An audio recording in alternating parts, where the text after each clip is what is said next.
नमस्कार, बड़ी खबरों के साथ एक बार फिर हम 6 बजे उपस्थित हैं आपके सामने और ईडी के सामने रिया ने क्या राज खोला है, सबसे पहले इसी पर बात करेंगे। सुशांत की बीमारी के पीछे का राज रिया ने खोला और अपनी राक्षस थ्योरी पेश कर दी।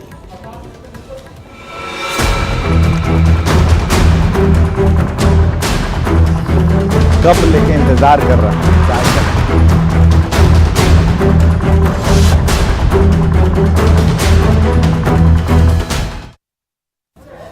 चलिए ये थ्योरी है क्या, राक्षस थ्योरी क्या है। यूरोप ट्रिप पर सुशांत अपनी गर्लफ्रेंड रिया चक्रवर्ती और उसके भाई शोविक चक्रवर्ती के साथ आउटिंग करने गए थे ताकि मूड फ्रेश हो सके। लेकिन रिया ने जो राज खोला है उसके मुताबिक सुशांत के लिए यूरोप ट्रिप ही काल बन गया। जी हां, ईडी के सामने रिया ने बताया कि अक्टूबर 2019 में वो सभी यूरोप ट्रिप पर गए थे जहां सुशांत ने स्पेनिश पेंटर फ्रांसिस्को गोया की एक पेंटिंग जिसका नाम सैटर्न डिवॉरिंग हिज सन रखा गया था उसे देखा और उस पेंटिंग को देखते ही वो काफी डर गए थे। तो सुशांत को पेंटिंग में राक्षस दिखा था। इटली के राक्षस ने डराया, ऐसा कहना है रिया का। इटली के फ्लोरेंस शहर में ये पेंटिंग देखी उन्होंने और इसके बाद वो काफी डर गए, इस कदर घबरा गए कि उन्हें रुद्राक्ष की माला अपने हाथ में लेनी पड़ी। पेंटिंग एक होटल में लगी थी जिसे सुशांत ने करीब से देखा था, लेकिन रिया कह रही हैं कि इस पोस्टर को देखते, इस पेंटिंग को देखते ही सुशांत डर गए थे और रुद्राक्ष की माला जपने लगे थे। चलिए ये पेंटिंग क्या है, इटली के फ्लोरेंस शहर के 600 साल पुराने हेरिटेज होटल में लगी थी जहां सुशांत, रिया और शोविक रुके थे। रिया की माने तो सुशांत इस पेंटिंग को देखने के बाद डर कर अपने रूम में चले गए थे। रिया और शोविक दूसरे कमरे में चले गए। सुबह जब रिया ने सुशांत के कमरे में कदम रखा तो सुशांत डरे दिखाई दिए। रिया ने बताया कि सुशांत से पूछने पर उन्हें पता चला कि पेंटिंग देखने के बाद उन्हें रात में डरावने सपने आए थे और वो इतने डर गए कि यूरोप ट्रिप को 5 दिन पहले ही खत्म कर दिया और वापस भारत लौट आए। तो पूरा देश सुशांत की मौत के पीछे की सच्चाई जानना चाहता है और रिया की जो राक्षस थ्योरी सामने आई है उसके बाद फ्रांसिस्को गोया का नाम चर्चा में है। चलिए फ्रांसिस्को गोया को जानिए। 30 मार्च 1746 को इनका जन्म हुआ। 14 साल की उम्र से पेंटिंग सीखी इन्होंने। मशहूर चित्रकारों से गोया ने पेंटिंग सीखी। तो 14 साल की बेहद कम उम्र थी जब इन्होंने पेंटिंग की शुरुआत की। उसे जानने लगे, समझने लगे। मशहूर चित्रकारों की संगत इन्हें मिली, उनसे इन्होंने पेंटिंग सीखी। इसके बाद स्पेन के रॉयल चित्रकार भी फ्रांसिस्को गोया थे। इन्हें माना जाता है उस उपाधि को भी इन्होंने ग्रहण किया कि एक रॉयल चित्रकार की भूमिका इनकी थी।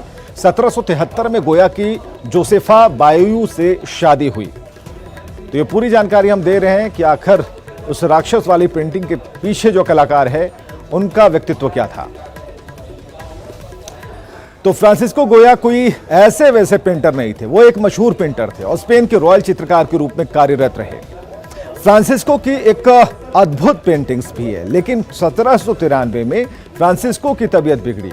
वहां से उनकी चित्रकारी बदल गई और शादी के बाद गोया की पत्नी कई बार प्रेग्नेंट हुई और बार बार मिसकैरेज की वजह से परेशान था ये परिवार। सालों बाद गोया की पत्नी ने इस बच्चे को जन्म दिया। तो ये एक परेशानी उनके जीवन में थी, इस चित्रकार के जीवन में एक परेशानी थी। बार बार मिसकैरेज से परेशान थे, पूरा परिवार ही परेशान था जो बताया जा रहा है। इसके अलावा सालों बाद गोया की पत्नी ने एक बच्चे को जन्म दिया। इसके बाद क्या होता है, इसके बाद 1793 में गोया की तबीयत खराब होती है, लेकिन वो ठीक होते हैं लेकिन बहरे हो जाते हैं, यानी कि सुन नहीं पाते किसी की बात को। उनका इलाज भी होता है। 1793 की अगर हम बात करें तो निराशावादी काफी गोया हो गए। जीवन में उनकी निराशा भर गई, चीजों को सोचने का तरीका बदल गया। 1819 से 1823 के बीच बनी है ये पेंटिंग जिसका नाम उन्होंने सैटर्न डिवॉरिंग हिज सन रखा था। चलिए ये तो उस चित्रकार के बारे में आपने जाना और रिया की राक्षस थ्योरी पर लौटते हैं जिस पर सवाल है इस वजह से भी क्योंकि साइंस से लगाव के बावजूद राक्षस से डर गए सुशांत। यही सवाल है कि साइंस से लगाव था, फिजिक्स से प्रेम था, तो फिर सुशांत डर क्यों गए इस राक्षस से? साइंस से लगाव था तो भूत प्रेत पर सुशांत को यकीन कैसे था? ये बात थोड़ी समझ से परे है। साइंस से लगाव के बावजूद राक्षस से सुशांत कैसे डर सकते हैं?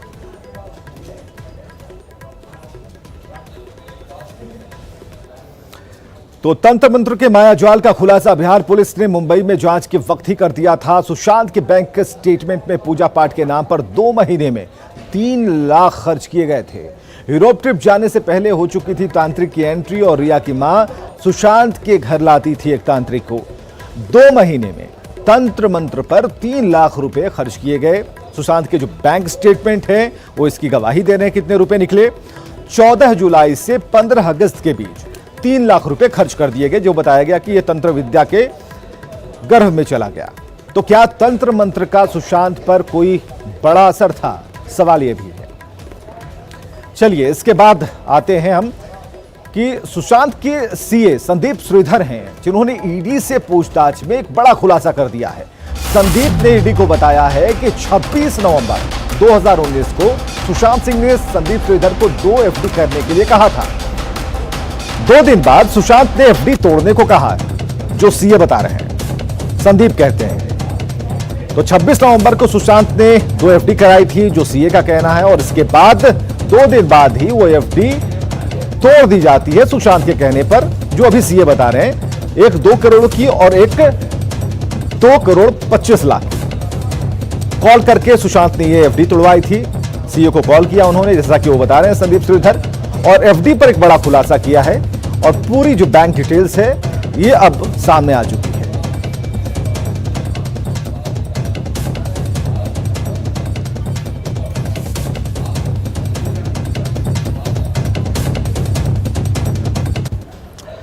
तो ईडी सुशांत के बैंक खाते के 2 बड़े ट्रांजैक्शन को बड़ी बारीकी से देख रही है। न्यूज 18 के पास सुशांत सिंह राजपूत के बैंक स्टेटमेंट की एक कॉपी है और इस बैंक स्टेटमेंट में 2 बड़े इन्वेस्टमेंट फिक्स डिपॉजिट में किए गए हैं। ये दोनों इन्वेस्टमेंट 26 नवंबर 2019 को किए गए। दोनों एफडी में 4 करोड़ 25 लाख का इन्वेस्टमेंट किया गया, लेकिन इन दोनों एफडी को 2 दिन बाद ही तोड़ दिया गया। दोनों एफडी को तोड़ने के बाद 28 नवंबर, ये हम एक एक कर आपको बता रहे हैं कि किस तरीके से तोड़ा गया इन्हें। दोनों एफडी में तकरीबन 4 करोड़ 25 लाख रुपए थे और दोनों एफडी 2 दिन के बाद तोड़ दिए जाते हैं, जैसा कि उनके सीए ने बताया। दोनों एफडी तोड़ने के बाद नया इन्वेस्टमेंट का प्लान सामने आता है। 2 नए एफडी में 2 करोड़ रुपए का निवेश हुआ। ईडी इसके कारण का पता लगा रही है कि आखिर उस एफडी को तोड़ने की जरूरत क्या पड़ी और फिर नए इन्वेस्टमेंट का क्या सच है। तो रिया की राक्षस थ्योरी के बीच 2 महीने से सुशांत का परिवार न्याय का इंतजार कर रहा है। साथ ही जो पीड़ा झेल रहा है, उस पीड़ा को सुशांत के परिवार ने एक भावुक चिट्ठी के जरिए बयां किया है। सुशांत के परिवार की इस भावुक चिट्ठी में एक चेतावनी है, साथ ही सुशांत से अपना नाम जोड़कर नाम चमकाने वालों से गुजारिश भी।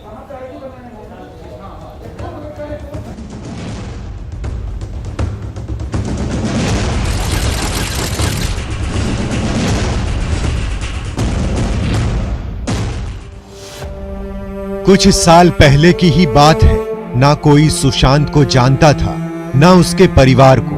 आज सुशांत की हत्या को लेकर करोड़ों लोग व्यथित हैं और सुशांत के परिवार पर चौतरफा हमला हो रहा है। टीवी अखबार पर अपना नाम चमकाने की गरज से कई फर्जी दोस्त भाई मामा बन अपनी अपनी हाँक रहे हैं। ऐसे में बताना जरूरी हो गया है कि आखिर सुशांत का परिवार होने का मतलब क्या है। सुशांत के माता पिता कमाकर खाने वाले लोग थे। उनके हंसते खेलते 5 बच्चे थे। सभी ने अपना अपना नाम रोशन किया। सबसे छोटे सुशांत ने तो वैसा किया जैसा लोग सपनों में सोचते हैं। लेकिन अब जो हुआ वो दुश्मन के साथ भी ना हो। एक नामी आदमी को ठगों, बदमाशों, लालचियों का झुंड घेर लेता है। इलाके के रखवाले को कहा जाता है कि बचाने में मदद करें। अंग्रेजों के वारिश हैं, एक अदना हिंदुस्तानी मरे, इन्हें क्या परवाह हो। अंग्रेजों के एक बड़े वारिश तो जलियांवाला फेम जनरल डायर को भी मात देते हैं। सुशांत के परिवार को कहते हैं कि तुम्हारा बच्चा पागल था, सुसाइड कर गया, होता रहता है, कोई बात नहीं। ऐसा करो कि 5-10 मोटे लालों का नाम लिखवा दो, हम उसका भूत बना देंगे। सवाल सुशांत के निर्मम हत्या का है। सवाल ये भी है क्या महंगे वकील कानूनी पेचीदगियों से न्याय की भी हत्या कर देंगे? तमाशा करने वाले और तमाशा देखने वाले ये ना भूलें कि वो भी यही हैं। अगर यही आलम रहा तो क्या गारंटी है कि कल उनके साथ ऐसा ही नहीं होगा? तो इस भावुक चिट्ठी के जो मायने हैं चेतावनी के तौर पर कम देखा जाए इसे, लेकिन एक जो अपील की गई है उसे समझने की भी यहां कोशिश करनी चाहिए। दूसरी खबरों की तरफ रुख करते हैं। दो ऐसे जनप्रतिनिधियों की बात करेंगे जिनसे जनता न सीखे तो बेहतर। एक जनप्रतिनिधि हैं बिहार के तो दूसरे हैं झारखंड के माननीय विधायक। एक तस्वीर बिहार के छपरा से है जहां बीजेपी नेता सुजीत पुरी डॉक्टर से बदसलूकी पर उतर आए। दूसरी तस्वीर जो है झारखंड के जामताड़ा की है जहां विधायक इरफान अंसारी बिजली आपूर्ति को लेकर निजी कंपनी के जीएम को फटकार लगा दी, उन्हें बीजेपी का एजेंट करार दिया। भगवान मानते हैं मोदी जी को। हाँ? गलती क्या हो गई? पागल तुम, बच्चे हो तुम। हाँ? क्या करते हैं जी? पागल हो गया तुम। मोदी जी का हम भगवान मानते हैं मोदी जी को। मोदी जी को भगवान मानते हैं। भगवान मानते हैं मोदी जी को। हाँ? गलती क्या हो गई? पागल तुम, बच्चे हो तुम। हाँ?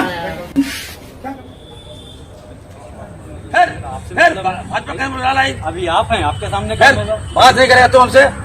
भाजपा कहने पे जहाँ जहाँ तुम चलवा दिया ट्रांसफर। मैं हूँ यहाँ का जनप्रतिनिधि, मैं यहाँ का मालिक हूँ। ये लोग बताएगा आपको, ये लोग बताएगा आपको, ये लोग बताएगा आपको। यही मालिक है आपका।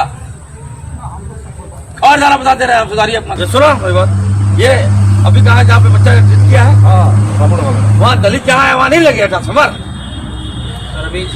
फिर लोकेशन है। आप भाई हमसे मिले क्यों नहीं? आप जो बोल रहे हो सुनिए ना। कल गए थे विधायक जी के लोग, वहाँ 500 आदमी घेरा, तार एकदम नीचे से चला गया है। जहाँ पोल है वहाँ बांस गिरा हुआ है, बांस से लगा हुआ है। और जहाँ भाजपा कहने पर डबल ट्रांसफर दे दिया है लोग बीजेपी कहने। और इधर छपरा में एक जनप्रतिनिधि ने मर्यादाओं को तार तार कर दिया। बनियापुर में बीजेपी नेता सुजीत पुरी ने डॉक्टर मुमताज की अपने समर्थकों के साथ पिटाई कर दी। डॉक्टर मुमताज की क्लिनिक में बीजेपी नेता सुजीत पुरी ने धावा बोला, जमकर डॉक्टर से दुर्व्यवहार किया। इस पूरी घटना का वीडियो डॉक्टर ने वायरल कर दिया है और बताया जा रहा है कि डॉक्टर मुमताज ने सोशल मीडिया पर प्रधानमंत्री नरेंद्र मोदी पर आपत्तिजनक पोस्ट किया था और इस आपत्तिजनक पोस्ट को देखकर बीजेपी नेता सुजीत पुरी इतने भड़क गए कि सीधे डॉक्टर के क्लिनिक पर समर्थकों के साथ धमक गए। फिर क्या कुछ कहा सुन लीजिए, देख लीजिए। बच्चे हो तुम।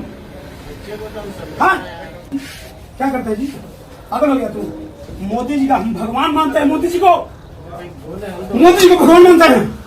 भगवान मानते हैं मोदी जी को। हाँ? गलती क्या हो गई? पागल तुम, बच्चे हो तुम।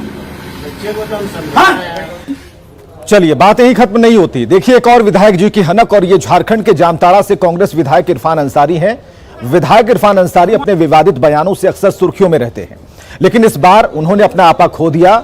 जामताड़ा में बिजली आपूर्ति के मसले पर विधायक इरफान अंसारी भड़क गए, निजी कंपनी के जीएम पर भड़ास निकाल दी। बाकी की बातें आप खुद सुनिए।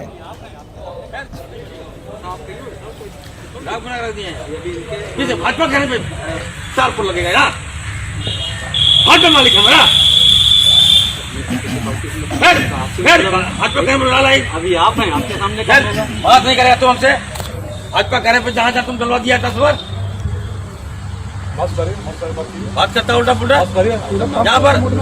ये सुनो कोई बात, ये अभी कहा जहाँ पे बच्चा ट्रीट किया है वहाँ दलित जहाँ है वहाँ नहीं लगे ट्रांसफर। फिर लोकेशन है। आप भाई हमसे मिले क्यों नहीं? आप जो बोल रहे हो सुनिए ना। कल गए थे विधायक जी के लोग, वहाँ 500 आदमी घेरा, तार एकदम नीचे से चला गया है। जहाँ पोल है वहाँ बांस गिरा हुआ है, बांस से लगा हुआ है। और जहाँ भाजपा कहने पर डबल ट्रांसफर दे दिया है लोग बीजेपी कहने पर लाइन चलेगा यार।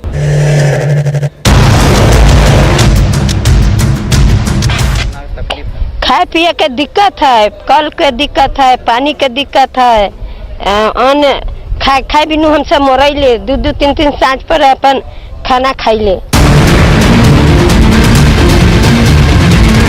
कोई उपाय नहीं, न सरकारी कुछ न सुनवाई, कुछ भी नहीं मिला है। एक तो पानी भी तक नहीं मिला है, अब भोजन कहाँ से मिलेगा? तो करीबन 1 महीना से जो है घर में सभी लोगों के घर में पानी घुस गया है और घुस जाने की वजह से लगभग 1 महीना से रेलवे पर हम लोग जो है पन्नी तान करके रह रहे हैं।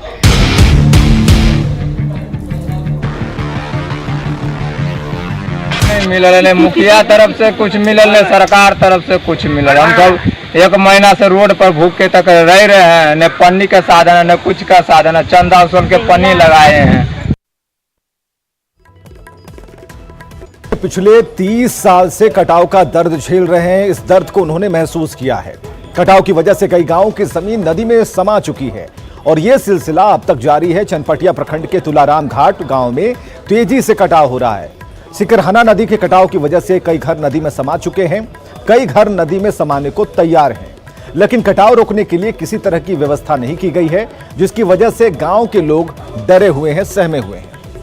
शासन द्वारा बस आश्वासन दिया गया, पिछले कई दशकों से यही कहा जा रहा है कि बस इस पे काम हो रहा है, आश्वासन में, और हम लोग के बड़ बुजुर्ग भी कह रहे हैं कि हम लोग बस आश्वासन ही सुन रहे हैं। आश्वासन के कोई प्रशासन आया कि हर साल प्रशासन आते हैं, यही आश्वासन देकर चले जाते हैं कि हाँ कुछ न कुछ करेंगे, कुछ न कुछ करेंगे, कभी कुछ नहीं हुआ आज तक। तो 2017 में आई बाढ़ से पश्चिम चंपारण के किसानों की फसल बर्बाद हो गई, लेकिन फसल क्षति का मुआवजा नहीं मिला। मजबूरन किसानों ने हाई कोर्ट का दरवाजा खटखटाया। हाई कोर्ट ने दिसंबर 2019 में आदेश दिया कि 2 महीने के भीतर पूरे राज्य के किसानों के मुआवजे का भुगतान किया जाए, लेकिन गोपालगंज समेत कई जिलों के किसानों को अब तक मुआवजा नहीं मिला है। हमने के 55 एकड़ जमीन कट गई बा, 20 बीघा पिटा गई बा, बालू से एकदम कटाव जारी बा। केहू अधिकारी नहीं आये। जिला पदाधिकारी मैंने संतोषजनक जवाब दिए। अभी जो जिला पदाधिकारी हमारे हैं और बोले कि ठीक है हम देखते हैं, प्रयास करते हैं कि डीएम से कब मिले थे? डीएम से हम लोग मिले थे लॉकडाउन लगने मार्च, मतलब 2-4 दिन पहले, लॉकडाउन के पहले। लेकिन अभी तक भुगतान नहीं हुआ। अभी तक भुगतान, कोई कार्रवाई का पता ही नहीं है क्या। और चलिए दरभंगा की तरफ आपको ले चलते हैं, जहां हनुमान नगर प्रखंड और हायाघाट में बाढ़ का जो कहर है सबसे ज्यादा है। इसे देखते हुए दरभंगा प्रशासन ने चलंत अस्पताल शुरू किया है। नाव पर चल रहे इस चलंत अस्पताल के जरिए डॉक्टर बाढ़ प्रभावित इलाकों में बीमार लोगों का इलाज तो कर ही रहे हैं, संदिग्ध कोरोना मरीजों के सैंपल्स भी ले रहे हैं, और इस काम में एनडीआरएफ का पूरा साथ उन्हें मिल रहा है। कोरोना महामारी चल रही है, आप सभी को पता है। उसी दौरान ये बाढ़ का भी संकट घिरा हुआ है हर तरीके से। फिर भी हम लोग नाव के द्वारा जगह जगह हर संभावित चिकित्सा मदद जो है हम लोग प्रदान कर रहे हैं। सभी जगह जा के, हर क्षेत्र में जा के कोरोना का टेस्ट भी कर रहे हैं डेली 50-100। बूढ़ी गंडक ने मुजफ्फरपुर के बाढ़ प्रभावित इलाकों के लोगों का जीना मुहाल कर रखा है। लोगों के घरों में पानी है और लोग तटबंध पर समय काटने को मजबूर हैं। काटी के जामलावा ढाब में हालत और भी खराब है। घरों का चूल्हा चौका, अनाज पानी सब भीग गया। लोगों की शिकायत है कि राहत के नाम पर 2-2.5 किलो चूड़ा दिया जाता है, जो पर्याप्त नहीं होता। चिंता की बात यह है कि अब लोगों को पीने के लिए शुद्ध पानी मिलने में भी दिक्कत होने लगी है।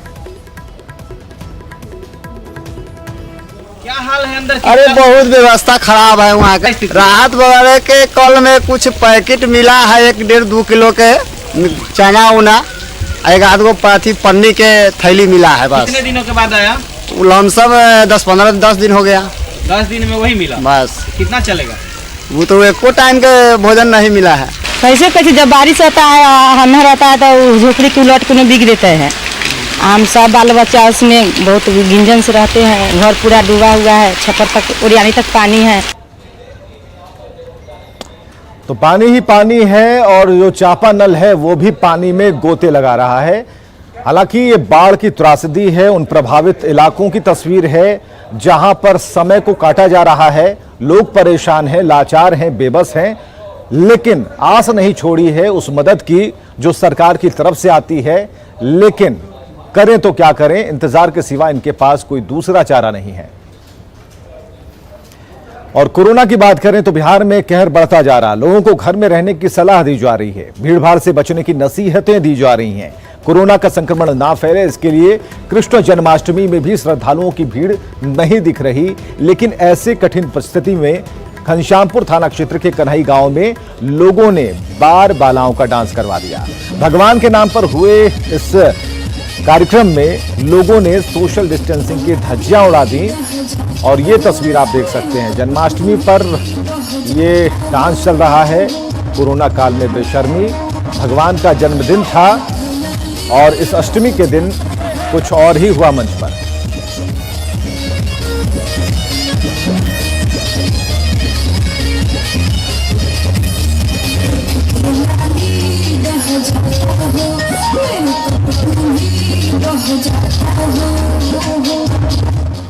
चलिए, खबरें लगातार जारी हैं। आप बने रहिए न्यूज़ 18 बिहार झारखंड के साथ।